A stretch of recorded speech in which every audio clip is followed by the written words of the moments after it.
Hey, how is it going? Welcome back to another episode of Notes of a Curious Mind with me, Topher.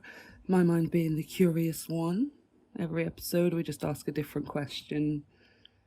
And as you can tell from my tone of voice, I am already in a state of what?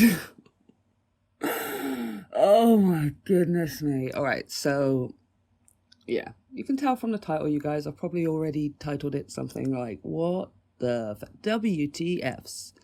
What on earth is going on with America right now? Guys, what have you done?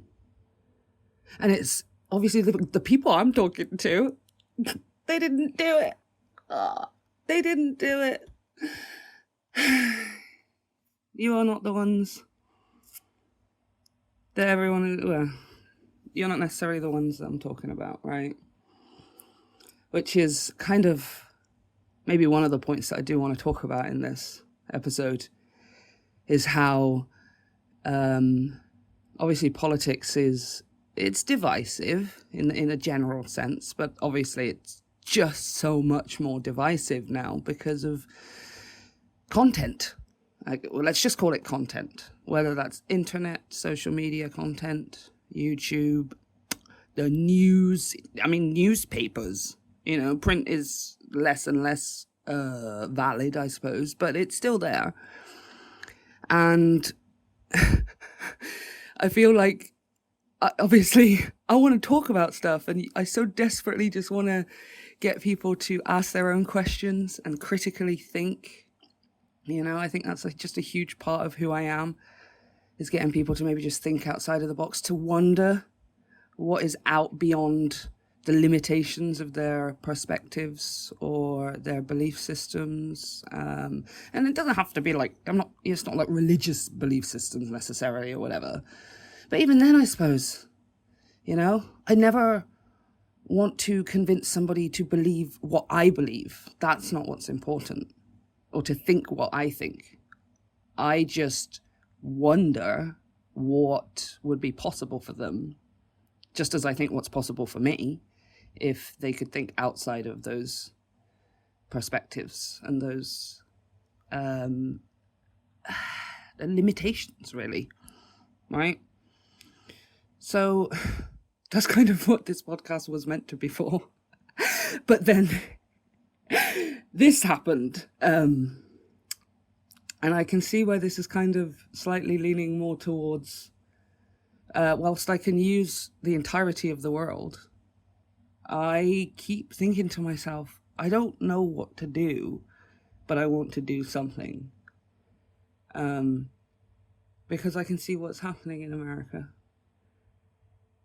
And literally the last time something like this happened in Europe, you guys helped us. You guys helped us. And regardless of whether some people are like, yeah, but they didn't come till this and they only did this. And yeah, but there's an entire story here. They literally couldn't come and help us for ages because of U-boats and this, that, and everything else. So no, that doesn't count. I don't care. Whatever you want to believe, other British people, it's fine. You do whatever you're going to do. I'm just me, and I just have a passionate love for America and Americans and the American dream. I don't really have my own. I want to go live other places. I don't want to live in America. I don't really care about making it in America. But there's just something about it that is so... It could be at its best a beacon for the rest of the world, right?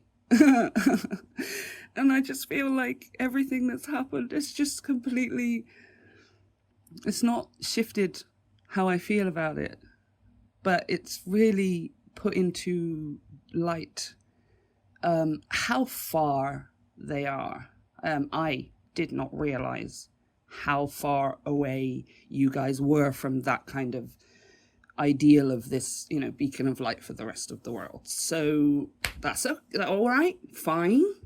But I'm like, okay, I can't just sit here and read news. I can't just sit here and consume stuff and not have like something. I need to do something, right? And I can't I mean, I can't go there right now. I mean, I'm pretty sure I would probably be okay, like just going on holiday or something. But I am a brown person. I do have an English accent. I've got a British passport. I've got a very sort of, I wouldn't say it's a white name, I suppose. It could be both, but I am literally, my name is one of the states of America. So I don't know. I feel like even if I went there, I would still have somebody would say something. It's not like I'm afraid to go there even. You know what I mean? I just feel like that's not really the most helpful thing right now. I don't know. Is it? I don't know. I'm going to have to figure this out.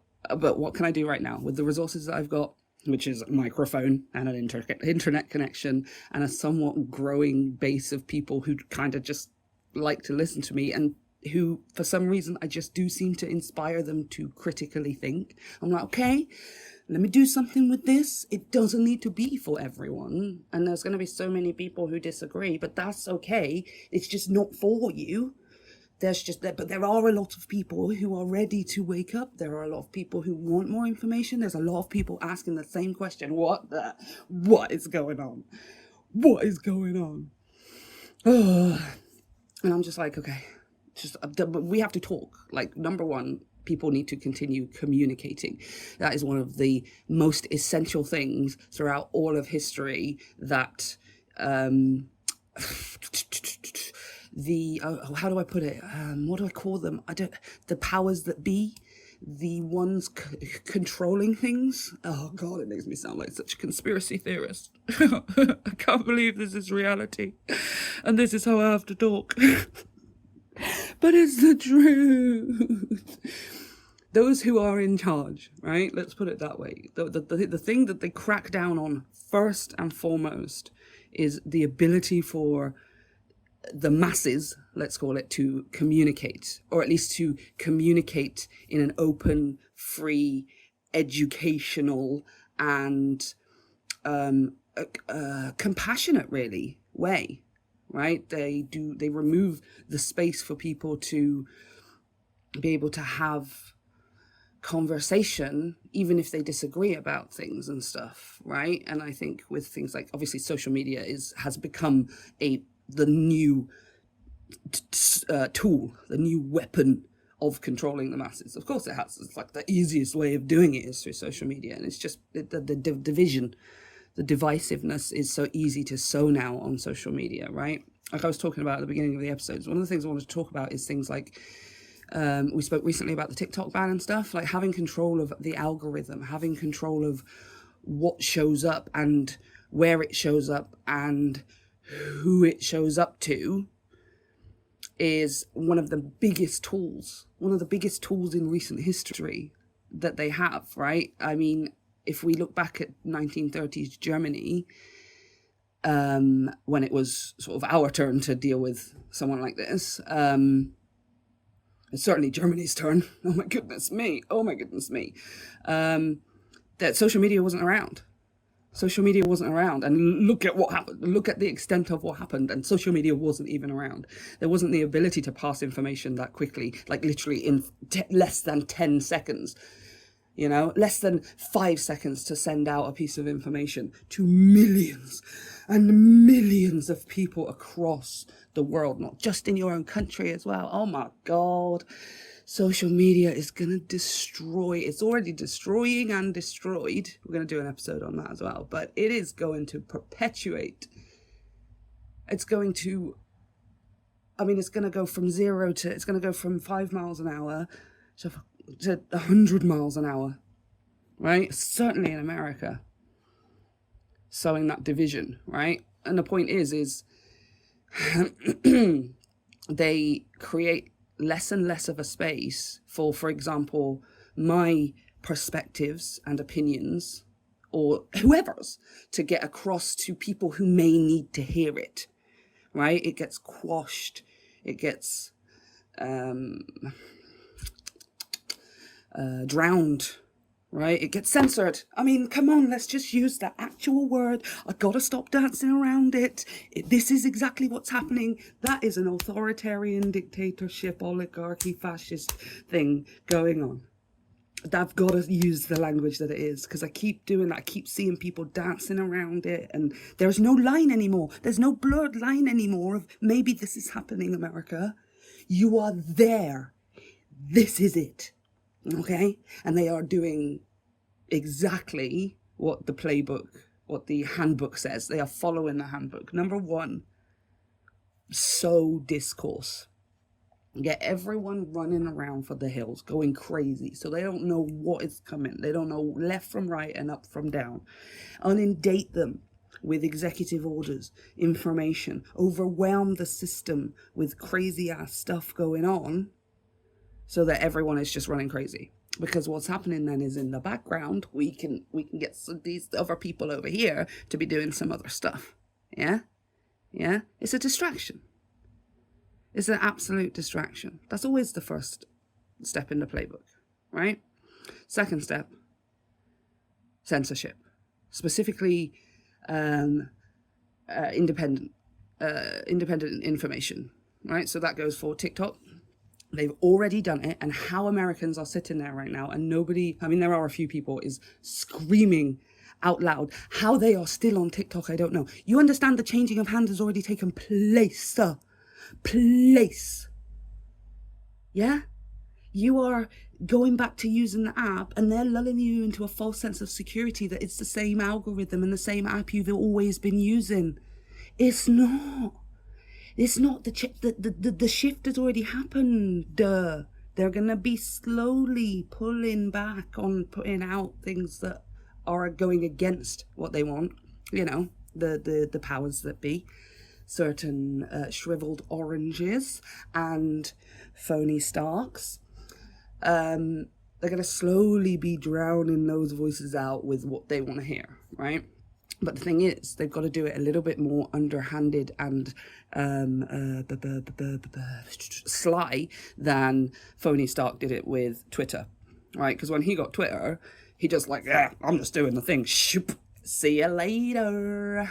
The whole thing's gone. I'm gonna be taking down anybody who says anything against me or what I think, and I'm gonna be pushing my own agenda on here. And now it's just an alt-right white nationalist neo-Nazi, what's the word? Platform. Yeah? I mean, come on. Like, what? I mean, I never touched Twitter in the first place, because it's not really my shtick. Do you know what I mean? Like, just, yeah, whatever. Some funny things come up on there, but I would always get that funny content just being posted somewhere else. Do you know what I mean? Like on Reddit or something. So it's never really for me, but now I'm just like, gee, wow. You guys are really like sort of got your own thing going on over there, haven't you? And you got your little Lord of the Flies. Lord of the Flies, Phony Stark is running the show, right? Oh my God. What have you done? And then Facebook. I mean, Facebook was just all over the place in the first place, right? It was cool for a while, I suppose. But then, you know, the advertising came in, and then all the politics thing came in, and then all of the cancelling this and the doing of that. And it's just, oh my God, it's atrocious now. I won't even touch it with a 10-foot pole. The only reason I have it is because I have one distant family member that I've just reconnected with on Messenger. But I've literally just given her all my other stuff so we can go talk somewhere else, because I'm like, I don't even know why am I here? See you later. Never used it properly, was never properly interested, cannot deal with the interface. Get out my face, Facebook. All right? You can get out my Facebook. But recently, recently, Mark Schmuckerberg has been talking about, well, he got rid of fact checkers and is replacing them with community notes like Twitter X, right? And community notes, I believe, are people who can leave notes on things. Let's look that up, actually. Because, again, I just never really used these things anyway. This is why I'm always just so fascinated by it. Community notes is a feature that allows users to add context to posts, images, and blah, blah, blah. Users can sign up to contribute notes. Users can rate notes as helpful or not helpful. If enough new users rate a note as helpful, it will be shown publicly on the Oh, I see why this is a problem. I see why this is a problem. Wow. Community notes is intended to complement professional moderation, not replace it. So if you're in a space like Twitter/Facebook, and you've got, for example, a piece of information that comes up that says, a piece of content that comes up talking about, I don't know, let's say the new avian flu thing, right? And maybe it's, and again, we're dealing with Twitter and Facebook, and for the purposes of using it, which they will do to control, fearmonger, manipulate, etc., the masses, right? So they could put something out there that says that avian flu is moving over to humans in some specific state, right? As a means of, I don't know, maybe they're attacking that state politically, or they're trying to get some, maybe it's a blue state. It's probably a blue state, isn't it? Yeah. Trying to start up some crap BS, basically, right? Starting up some fake news, starting up some BS. So the point of community notes is, versus fact-checking, fact checkers would be professionals who look up the information, find out specifically exactly whether that is true or not, and then are able to leave a note on that piece of comment saying, this has not been verified, there is no evidence that blah, blah, blah, blah, blah, etc., etc. Please make sure that you check all of your sources or something. As opposed to community notes, where that's not professionals doing that fact checking, right? It can just be people who have signed up to contribute to posts, even if it's their opinion, and if enough users rate it as useful, even though it's opinion, it will be shown publicly on the post, right? I can kind of see where that's a problem, because it's like this, that's not fact checking. You know, you can just have 100,000 people agree with this one person who agrees with the post that bird flu is avian flu is moving to humans in whatever blue state. Yeah, I saw it too, and there's that and everything else. And then 100,000 people go, yeah, I agree with you, mate, and it totally. And then they just post it on the thing and go, yeah, that's what's happening. I can see where that's a problem. And you can see here how, with control of the algorithm via Meta over here, Phony Stark over here with this thingy, and then now having the TikTok algorithm as well, which is going to be totally crap in America anyway. How they would be able to choose, right? If they've got control of all of that, they would be able to decide which community posts are approved, maybe even without needing enough users. I mean, Phony Stark just removes and adds blue ticks on Twitter whenever he wants to, right? Like, he just takes it away. He was taking it away from his own supporters and stuff when they were talking about his gesture, right? And they were like, he was taking, and like, you're doing this to your own, and they're like, why are you doing it to me? I literally support you. I was just pointing out that that's totally what you did. And yeah, but blue tick, gone, see ya, bye. And you can just close down accounts and stuff. You think Schmuckerberg can do this too, okay? Yeah? And they're going to be able to do it on TikTok now. They have probably, most likely, actually no, I'm sure they've already been doing it. Maybe not closing entire accounts, but certainly removing far more videos. Already it was happening as people were coming and just saying, hey, this is happening and what's going on here? And oh, TikTok's weird now and blah, blah, blah, blah, blah. I've already seen X, Y, and Z come up, even though I do not subscribe or have any of that in my algorithm whatsoever. And then getting the video taken down with a little warning saying this information might not be useful for, might not be, what was it? They said something along the lines of, you might be giving out harmful information, or you might be sharing misinformation or something like that. It's just, no, she just, like, here's the proof. I'm just going to show you the screen. All right. So yeah, I mean, as far as social media specifically is concerned, I think That's where they are going. That was where they've already done it again. I can't even say this is where they're going with it. It's happened. The Twitter is the done. Oh, X, whatever. It's done. Meta, done. That's already it. It belonged to Schmuckerberg anyway, and he's American or whatever, right? And now the TikTok. That's what you got. The Holy Trinity. You got the Holy Trinity in government, the Senate and the Congress and the what's the other one? The House, the Senate, and the Congress. Is that it? I'm still learning, you guys, okay? I'm still learning so much about America. Oh my God.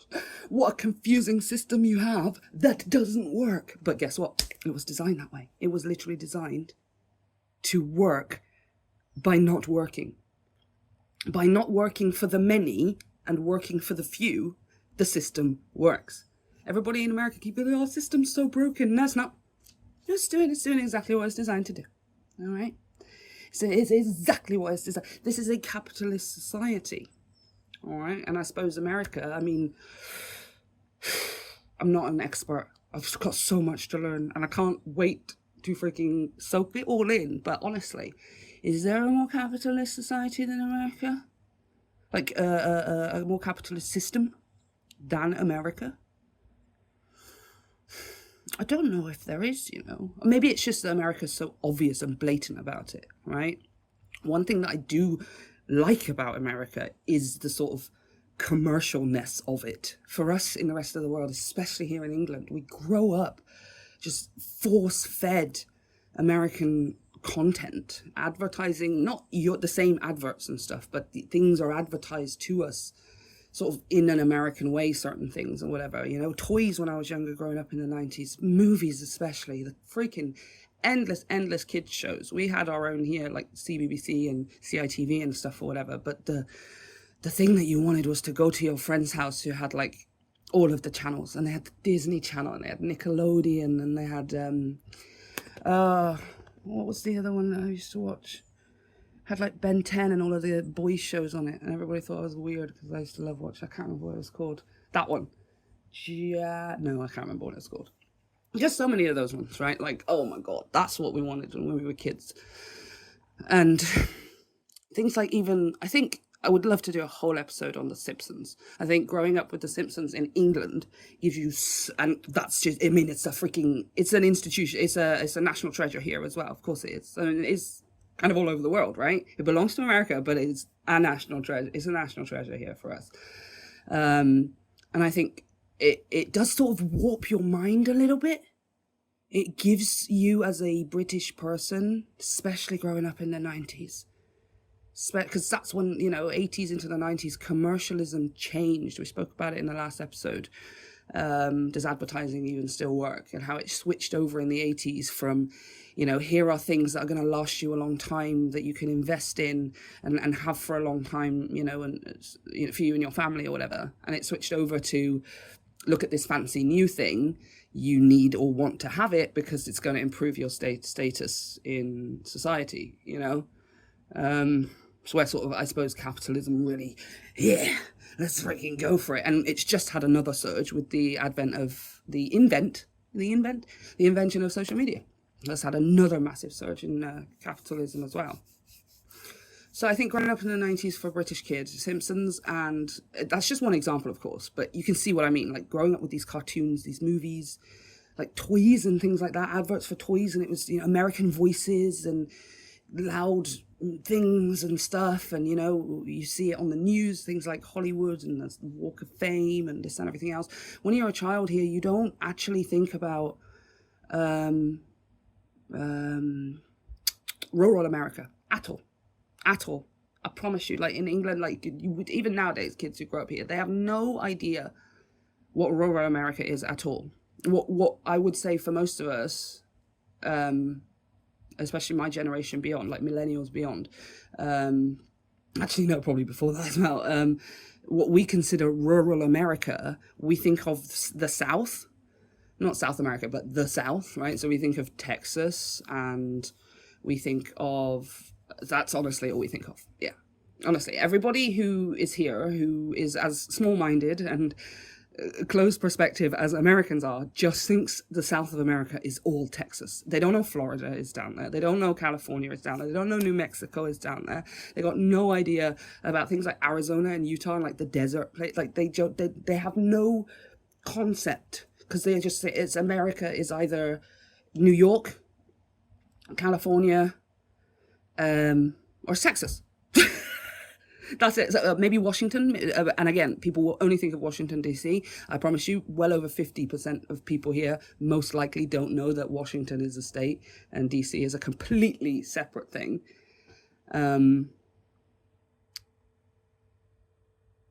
It's like, it's an idealized view that we get of America growing up here. Maybe less so now because there is more information and more politics is at the forefront of everything. But for us lot, yeah, it's an idealized view. So one thing I loved about America was the commercialism of it. I love that it's so big and over the top and colorful and loud, and the food is just so muchly. Why is it? Why did you do that? You don't. Who is in their right mind is going to sit down and actively eat this, 360-inch burger or something, pizza, whatever? Like, they're not, but then they do. Oh my god, like how artificial all of the food is one of my favorite things. Like how everyone has mashed potato, but like most mashed potato in America is just powdered. Like it's just powder. I didn't realize. And I'm sure that's not everywhere. Again, we don't grow up knowing about rural America.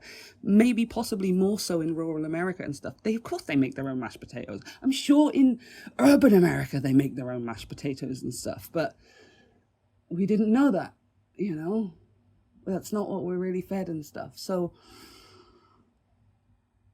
I think capitalism in America is just on another level. It's certainly displayed to us in the rest of the world to be on another level. And I'm starting to realize now how that was very much America's intention as well, to place themselves as the capitalist capital of the world, to place themselves at the center of attention, really, don't you think? Like how all of the blockbuster movies, everything's always happening in America. The aliens always come to America. The superheroes are always in America. The battle is always in America, Or at least, again, it's not all of the time 100%. There are so many other options out there. But you get what I mean, right? Like those big kind of blockbustery things, it's just mostly always centered around what's going on there. I'm thinking all of this Marvel stuff and Independence Day, I suppose. I mean, I know it's called Independence Day and that's like the shtick of it, but is The Matrix in America? It's a little bit all over the Transformers. They do go all over the place, but everyone's always American, isn't it?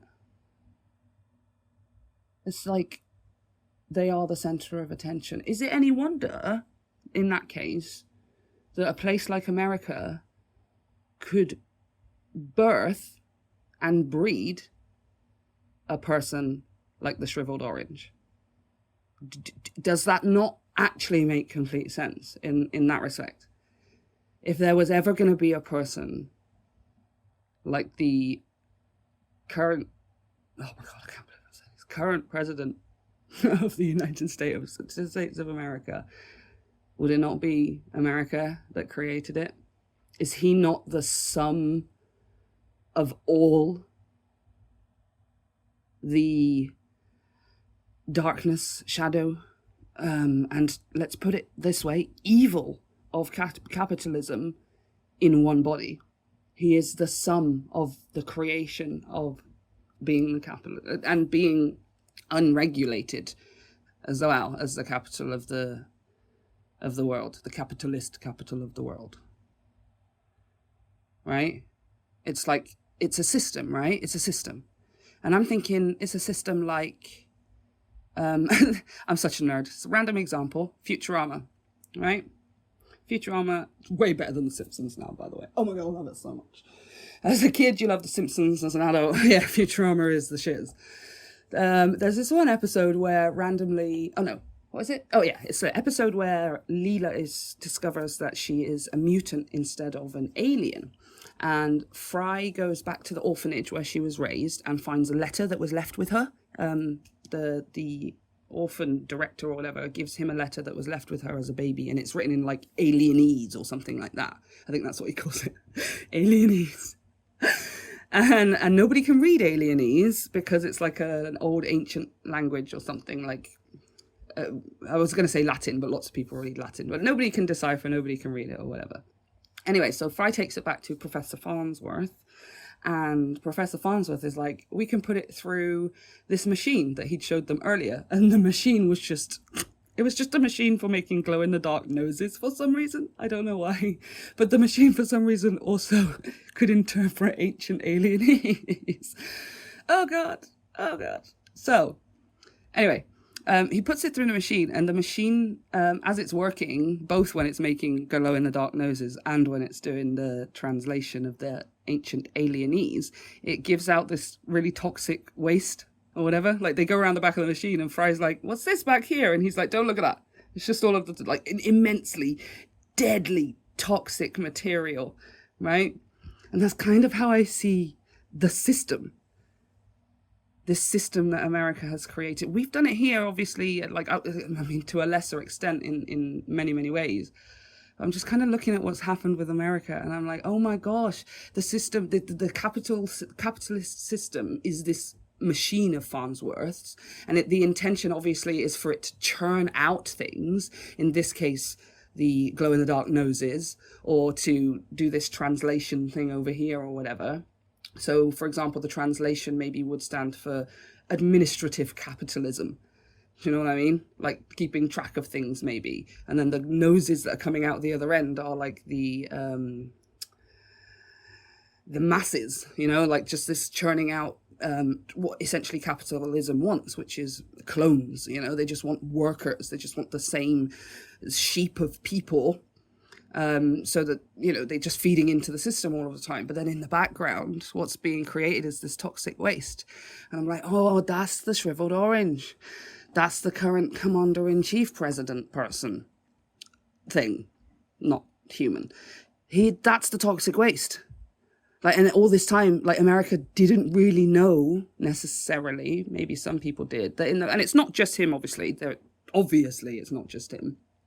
But I think just he is the it's almost like a creature has been born from this toxic sludge. You know what I mean? All of the worst of capitalism, just slowly in the background, building insider trading and deregulated systems and underhanded this bribery over here and hedge funding this, that, and everything else. And Jesus, what have you done, America? What have you done? You've created a monster.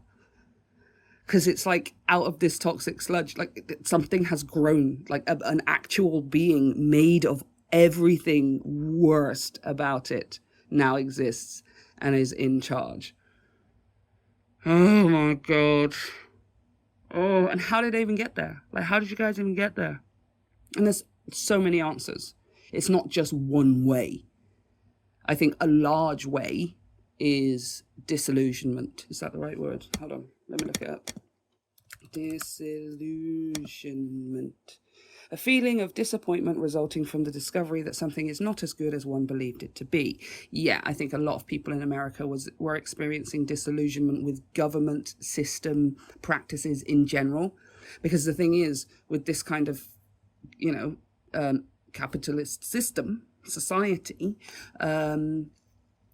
whilst it may seem like I'm going to use the analogy here, stick with me. Whilst it may seem like the translation is being done, whilst it may seem like the glow-in-the-dark noses are coming out and everything's fine, that toxicity is building up in the background. It's just, you can forget about even looking at it in the spiritual sense, you know, which obviously applies massively. And I think a lot of people are starting to realize, ooh, yeah, I think energy does maybe matter.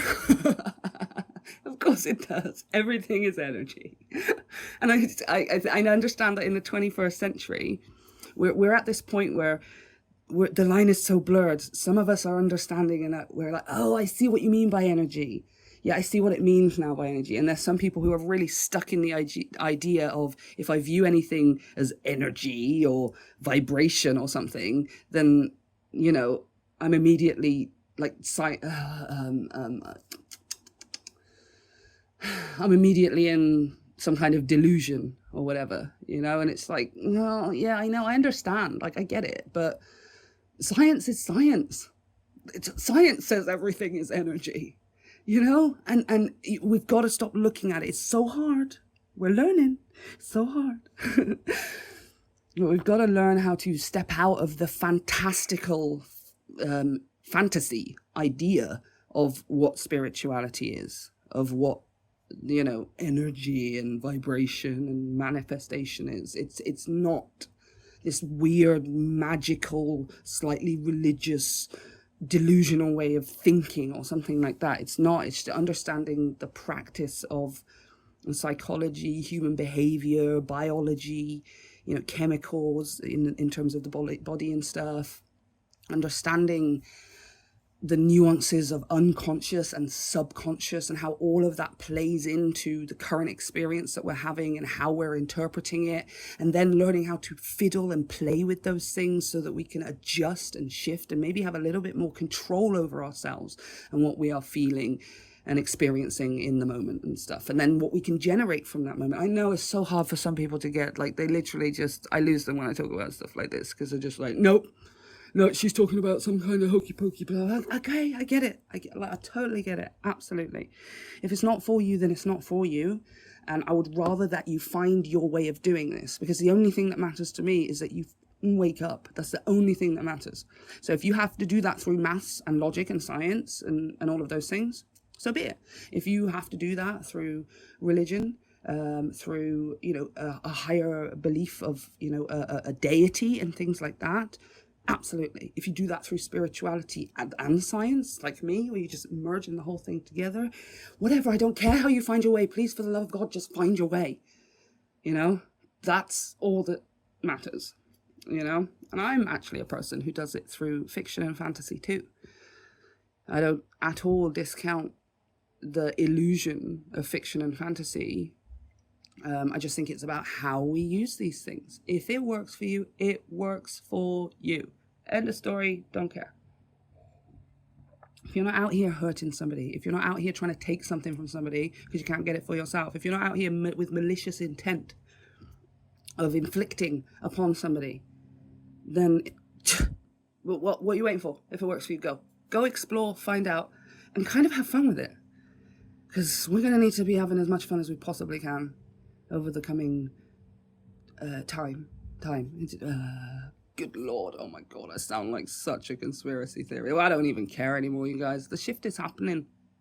It's no longer, I remember growing up and people were talking about like the new age of technology, the new age of communication, the new age of Aquarius, which, by the way, is what Aquarius is. I mean, people can deny it all they want to deny it. But the thing is there, it's like we moved to the age of Aquarius according to astrology. And regardless of whether you believe in it or not, that's what Aquarius is about. It's about internet. It's about communication. It's about technology. It's about progression, advancement. It's about invention, right? And it was about all of those things before those things were here as well. But people didn't know what internet was, so they just used things like communication. It's the language as well. I understand the language barrier. When you talk about things like that, you say the word astrology and people just lose, you know?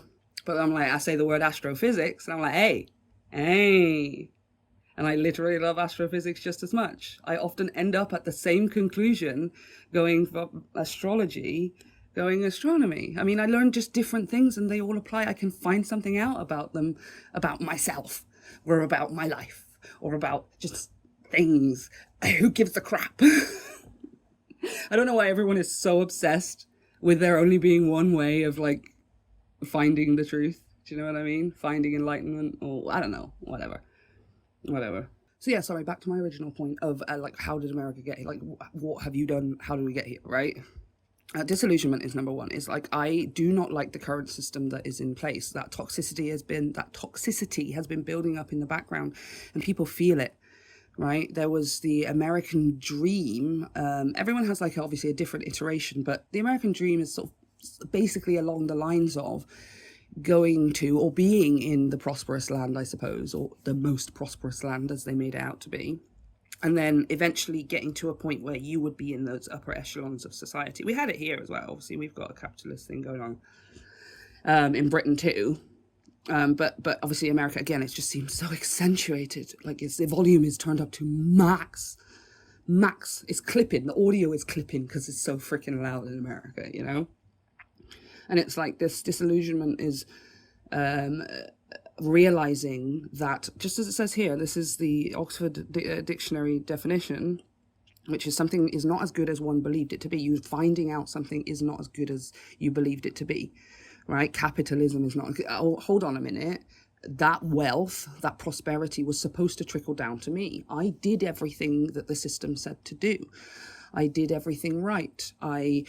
Either maybe you're born there, and I grew up right. We'll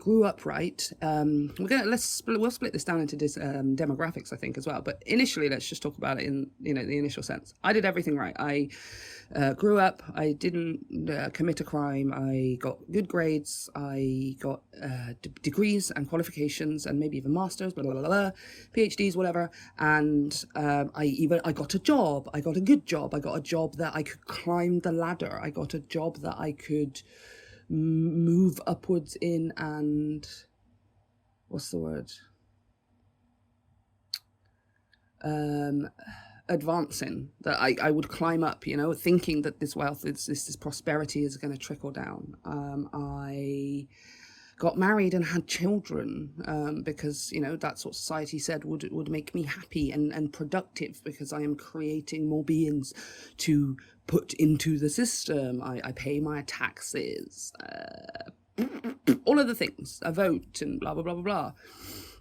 And what happens is people in that position, many millions of Americans over the course of the last several decades, have been realizing, oh, wait a minute, it didn't trickle down. I did everything right, and it didn't trickle down. I did everything right, and I'm left high and dry. I did everything, I built everything up, I had everything, and then boom, it's time for, what should we call it? Medical expenses? Natural disaster. General necessity for the cost of living in 2025. Right? We're just going to talk about, oh, good Lord, would that not be so pleasant? I just had a feeling of freedom in my chest then, because I was going to say, let's imagine for a second that this current administration was not the current administration. Let's just pretend they never existed for a second. Americans were already feeling that disillusionment, right? They were already feeling that disillusionment with the system, because, let's face it, most of us are realizing that there is no good sides in politics when it comes to the politicians. Anyway, a majority of them are out for their own, and it really doesn't even matter what side they're on anymore. It's not really for the people anymore. There's a handful of them, and they're amazing and lovely, and they give us hope and inspiration, but there's really not enough, is it? No way near enough. Like, a handful is not enough. It's not enough. So that disillusionment they would be feeling even without the current stuff that's going on, right? So before all of that, right? And then if you break it down even further, even the system that this was built for, the person that this system was built for, which is white males, they are disillusioned. Even they are disillusioned now, because they are even in this, realizing I did everything. I did all of the stuff, right? And I don't even have to fight with the extra thing of being a woman, being a black person, being a minority, LGBTQ, or being a minority of any kind, disabled or elderly, or what's the word?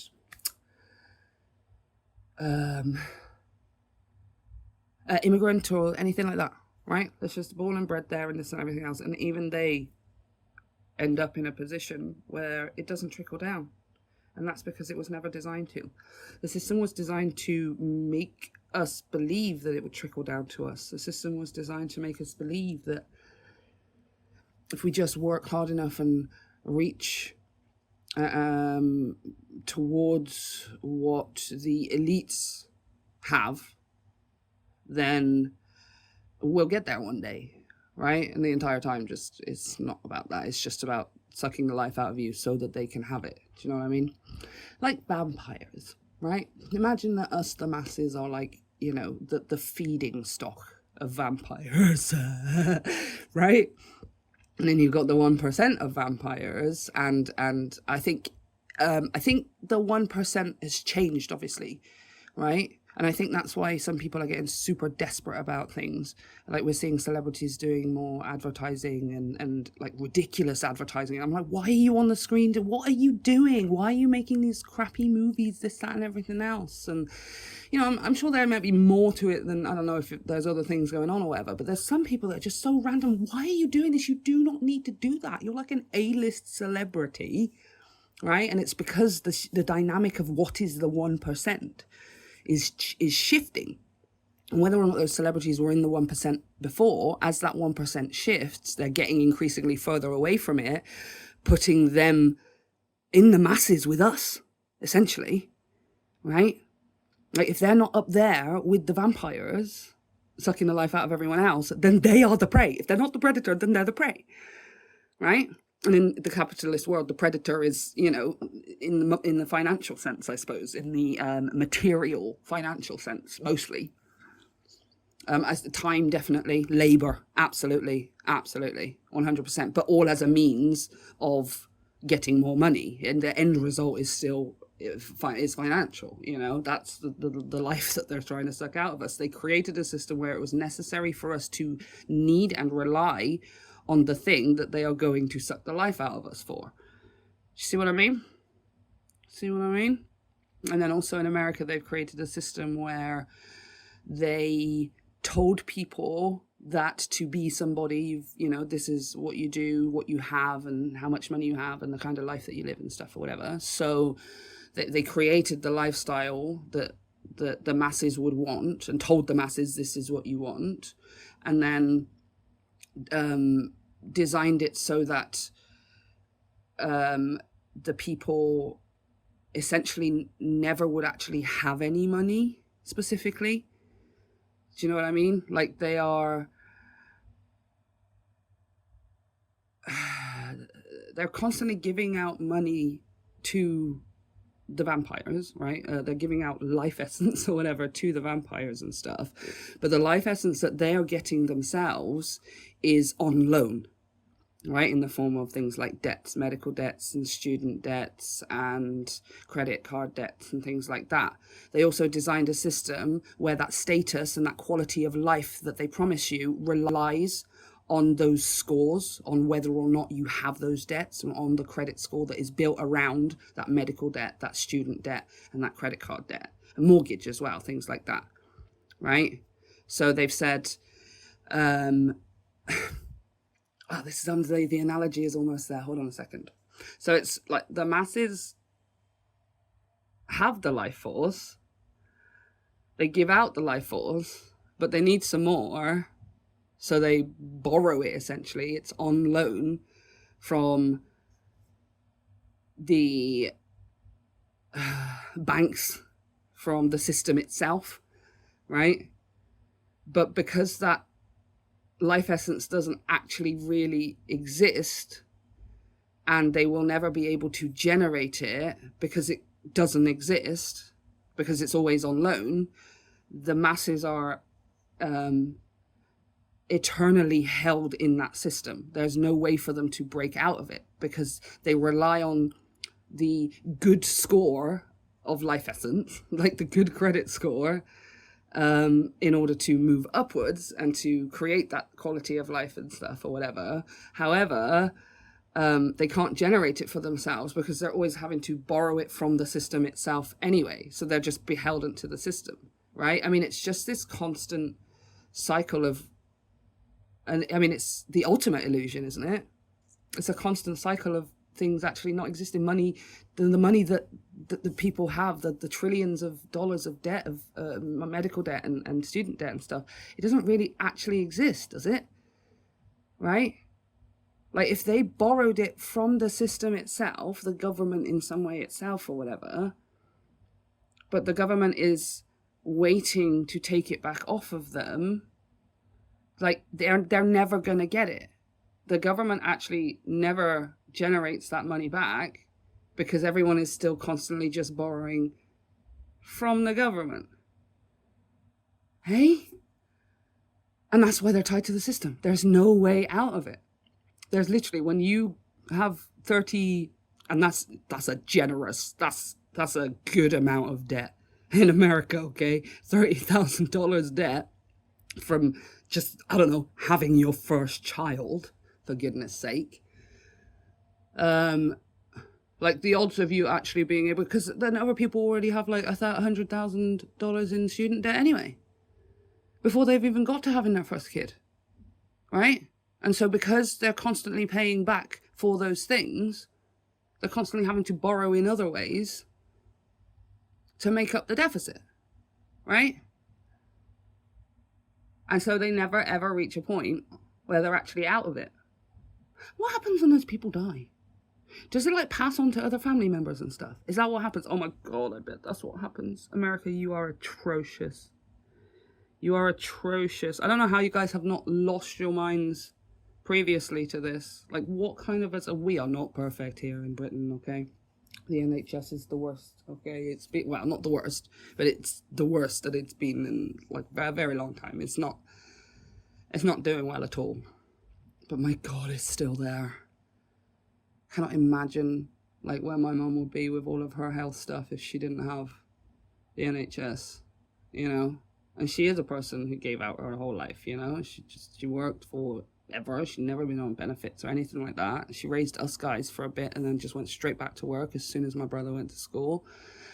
And then she worked herself into the pits, and now the doctor said, you're not allowed to work anymore. And it's actually been a massive struggle for her to deal with the feeling like she's not contributing to society. And I'm like, Mum, you did your bit. You've worn yourself down to the ground to the point where you cannot physically do that anymore because of all of your health issues, because you gave out so much. So you do, that's what the system is supposed to work for in that sense. It's people like you who have just been unfortunate enough to not necessarily, you know, have the best health stuff, who have put into the system. You know, you are getting out, or you should be getting out what you have put in. It's just, you know,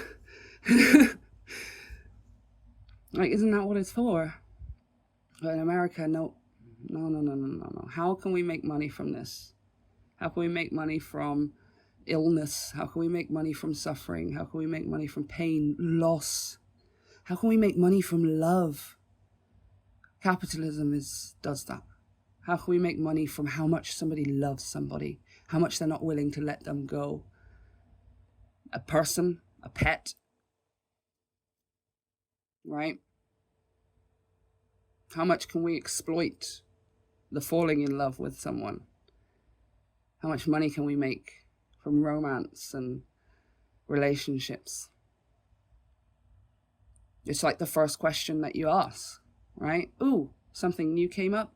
How can we make money with this? Or how can somebody. And again, like I said, it's like that everywhere else in the world, but America just seems to be, the volume is max. It's so much more evident and impactful and damaging. And I just think now it's like, I can see why so many people did vote for the shriveled orange. They'd gotten to a point where they were sick and tired of that wealth not trickling down. They were sick and tired of doing everything that the system said and still ending up with all of that debt, still ending up tied to the system, still ending up just having to work freaking 2 jobs just to live like a normal person, you know? Even somebody who's with somebody and everybody does 4 working jobs in the house and it's still just not enough. Like,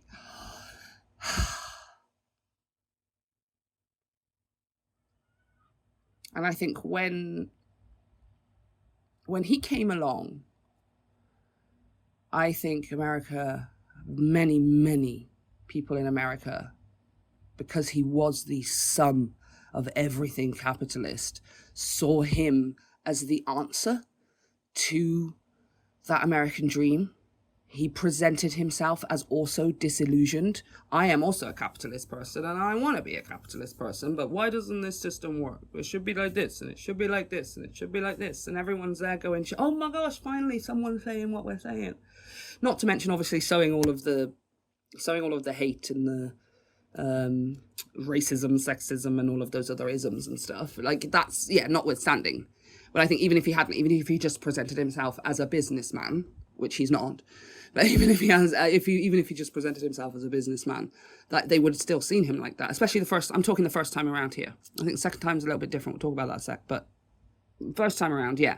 That's what a lot of people were saying, wasn't it? He's a businessman and, America should be run like a business. And it's like, I can see how you are conditioned to think like that because that's what you've been taught. You're like, yeah, capitalism is going to feed down. You're going to climb that ladder.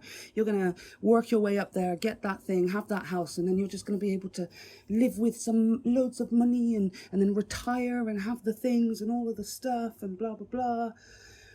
And again, it was saying that for a long time as well, after civil rights acts and things like that, it was saying it to other people as well, not just white males. It was starting to say it to women of all color, especially black women.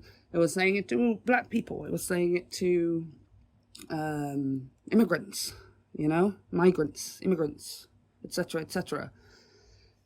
So, you can see how people would end up at the conclusion that, yeah, maybe he's the right answer for this because, he has been displayed to us in the media as someone who could get that job done, who could bring that into reality. I'm sick and tired of being promised it and not getting it. And he's a businessman, right? And he's a good businessman because I watched The Apprentice and stuff, so he must be a good businessman.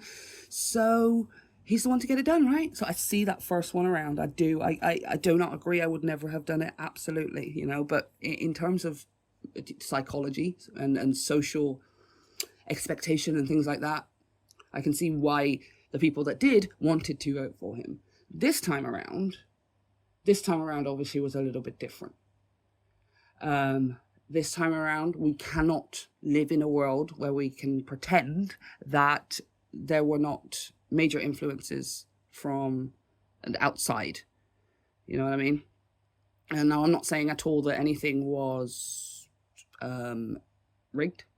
I was not saying that anything was stolen or anything like that this time around and stuff. It certainly wasn't stolen in 2020. Okay?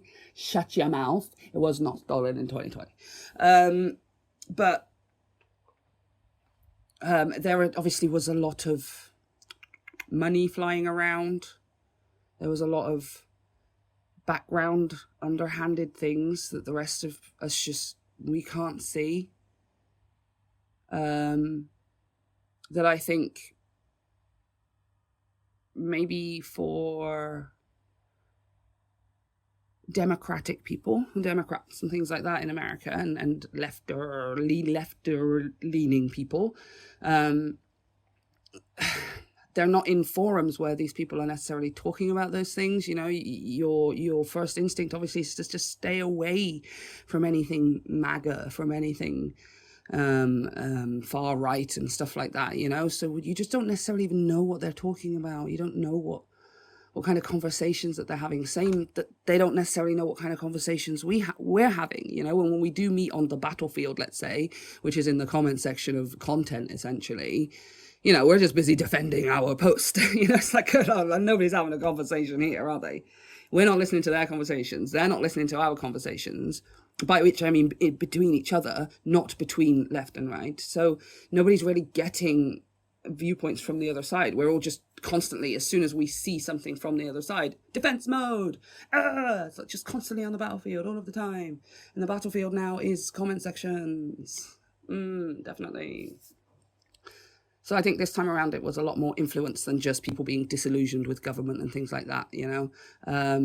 One thing that I do want to say is talking about like rural America, like we spoke about, I did not realize how little reach they have with the rest of America. Not even the rest of the world. Okay, America's a big, big place. Okay, anybody who was in England or Europe, you don't even know how big.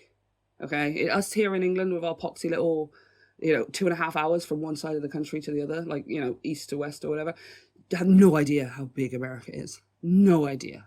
You're just traveling 8 hours in one state just to get to the other side of it. It's utterly incredible. I love how big it is. So it does make sense, but I just didn't realize how little reach they had. I didn't realize that they don't see the harmful rhetoric that a lot of Republicans give out. They don't really see the extreme of it because, they're just fed what they're fed in a shiny light on, certain news channels and stuff. And they don't look outside of those things. They're just like, okay, that's the news for the day. Let me go and get on with my day. And that's all that they're being fed. They don't look for or engage in the access to other perspectives, other viewpoints, other more open forums of discussion, And so when they're voting for who they're voting for, they mostly are voting on just their single issues. I do want eggs to be cheaper and I do want gas to be cheaper. And that's what he said. He said that, I watched the news and he said with his own mouth that that's what he's going to do. I'm going to bring it down on the first day and I'm going to do this and I'm going to do that. And, and if that is all that they're seeing, that's it. That's what's cut on the news before he slips into because it's these people and because it's those. And maybe some of them saw that as well. But if that's all that you're seeing, you're not in the rest of the world. You haven't put yourself in the suburban/urban world and seen what it's like for other people and stuff. You literally actually only have your own perspective to go on. And I understand it is our responsibility to look beyond the borders of our own existence, right? Which again, that's what I said at the head of the podcast. That's what this is about. Just getting people to just think beyond the borders of their own existence, right? And it's not that everybody in this world is living like a narcissist. It's not like the whole world revolves around them, but they just live in their world, and I think we could do well to try and reach people like that. I don't know, because I feel like all they would need is to just be introduced to people, that's sometimes really genuinely all it takes. It's just to be introduced to somebody and just like, hey, this is blah, and it's like, oh, they're totally normal. Yeah, exactly. And most of them are. Do you know what I mean? Sometimes all it takes is for somebody to know what somebody else has been through to understand that, oh my gosh, I didn't know that, genuinely. And I think that's where a lot of people are waking up now, obviously post-inauguration. There's so many people out there like, I didn't realize this is what I voted for. I thought I was just voting for. And the rest of us are furious, like, yeah, but it's a little bit too late for that. But I just think it's worth exploring, like, how they got to that position in the first place. I do think many people, not like all of them by far, but some really did just vote for those cheaper eggs and those cheaper gas prices. They genuinely thought that that's what was going to happen. That's how politics is for them. It's a simple thing of just, and if that's all that they're fed and they're not even shown the Democrats' policies or given any airtime because of the news channels that they watch or their news sources, yeah, And it's like, well, yeah, you are going to have to face the consequences now, and I don't know, hopefully that's going to maybe wake you up for next time to actually maybe pay attention. Next time something comes around, hopefully it will. I don't know what's going to happen in America right now, but hopefully when the next one does come around, maybe next time you'll be like, oh yeah, I'm going to remember what I did last time and how I didn't pay attention, right? But I don't know what the landscape's going to look like in 4 years and whether or not the other news sources are even going to be available. I mean, man's already after NPR and PBS, right? A National Public Radio and the Public Broadcasting System, which are both independent media platforms, like channels, platforms, that's platforms. And of course he wants them, because they can say whatever it is that they want to say, or that they can independently tell news and give information separate of what he is telling them to, you know, and then obviously if he has control of it, he'll decide what goes out and what's heard. And do you think that those rural people who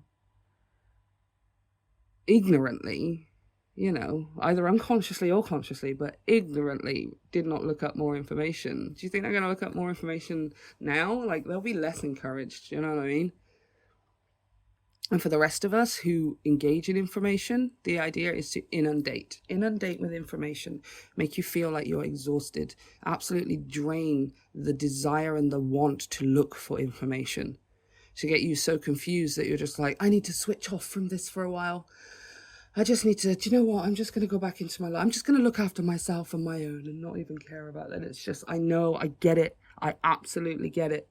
I really, really do. But you can't. I mean, you can if you want. But I mean, we already have the framework for how this goes. Us in Britain have the framework for how this goes. Germany lived with it. Germany lived with it. And the fallout of dealing with something like that, it still affects us to this day. It still affects them to this day, of course it does. But here in Britain, absolutely still affects us to this day. That kind of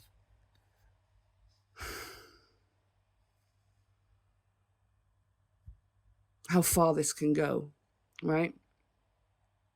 And it went as far as it did in 1930s, 1940s, because nobody really believed. Nobody thought that he would go that far. Everybody just thought, he'll be in Germany. He's just going to stay in Germany. And even then, I don't see why that's okay. You know, I mean, we didn't like it. Other people didn't like it. But it wasn't until he moved out into other places that people intervened. And it's like, oh, hell no. No. I just feel like I don't want it to come to that for Germany. For America, sorry. I don't want it to come to that point where it's like, it's going to take something like that and spark something for people to be like, no.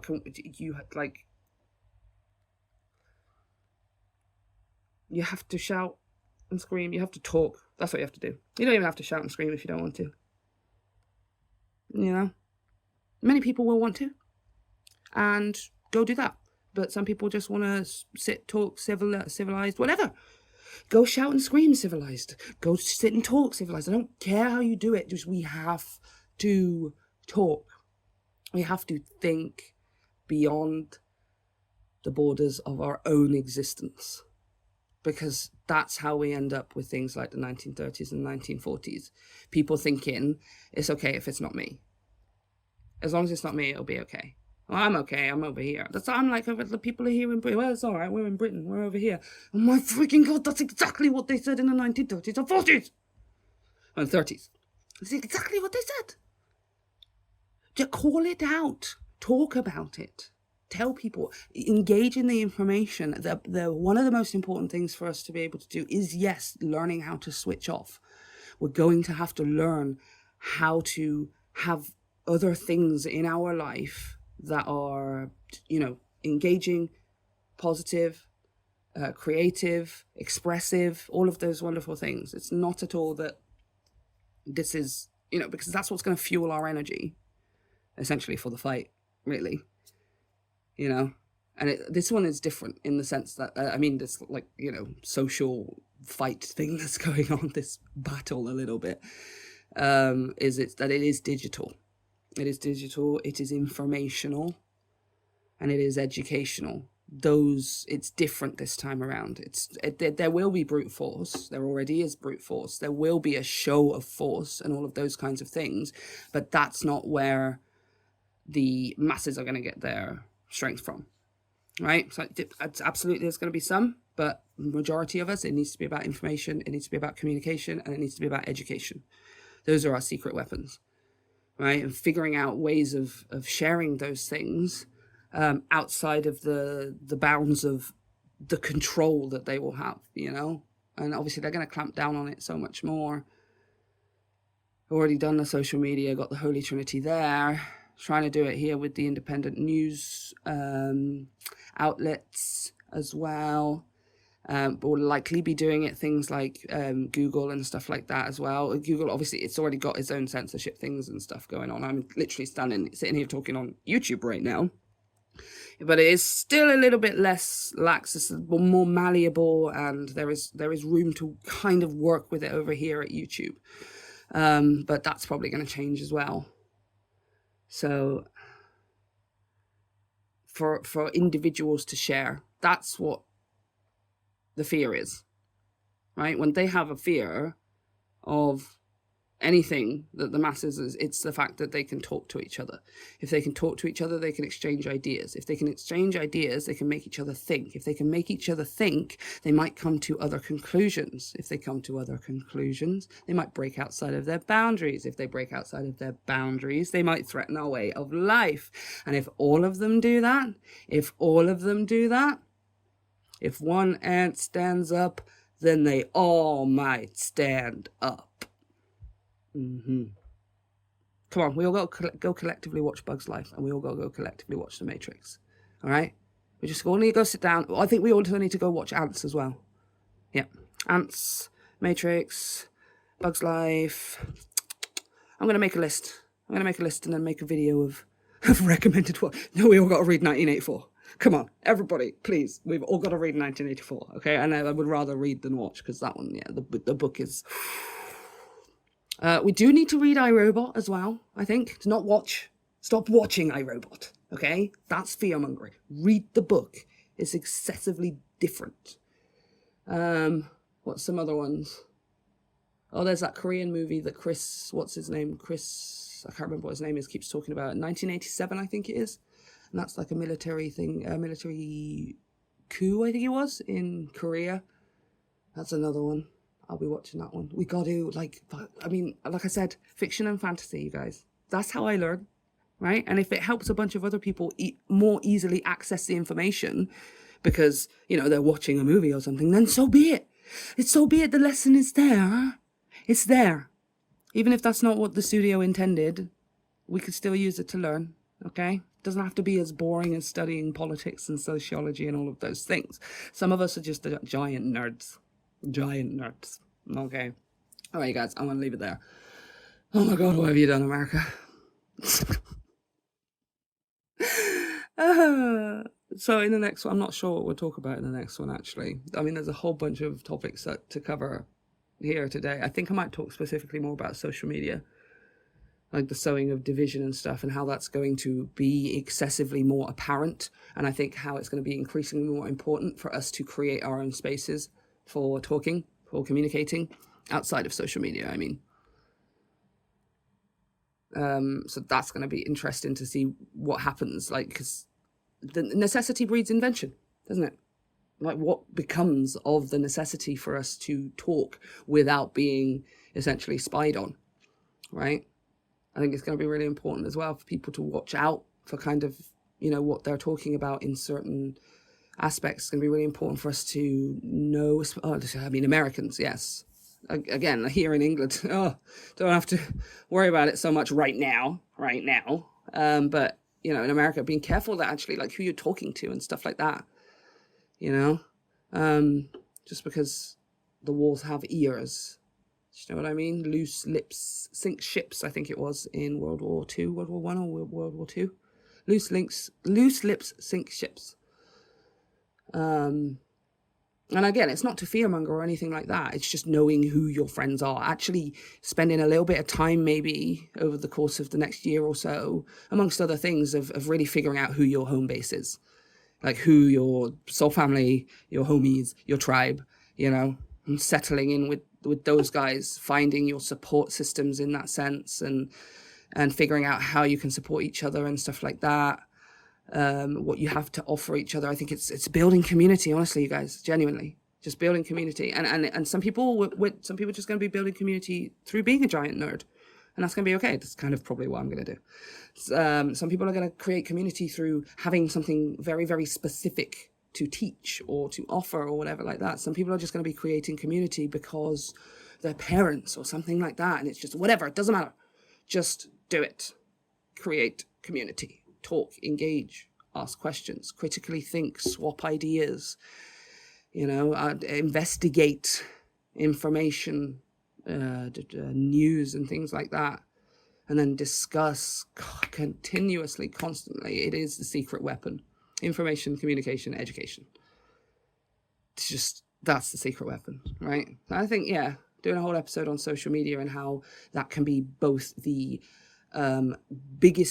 the most beneficial tool, but is also going to be their most beneficial tool as well, right? It's the masses, but it is also the ones in controls, the establishment's biggest weapon too. So anyway, I love you guys so much. Thank you so much for listening. If you like, then like and share and subscribe and comment and all of those things and stuff. And I'll see you in the next one.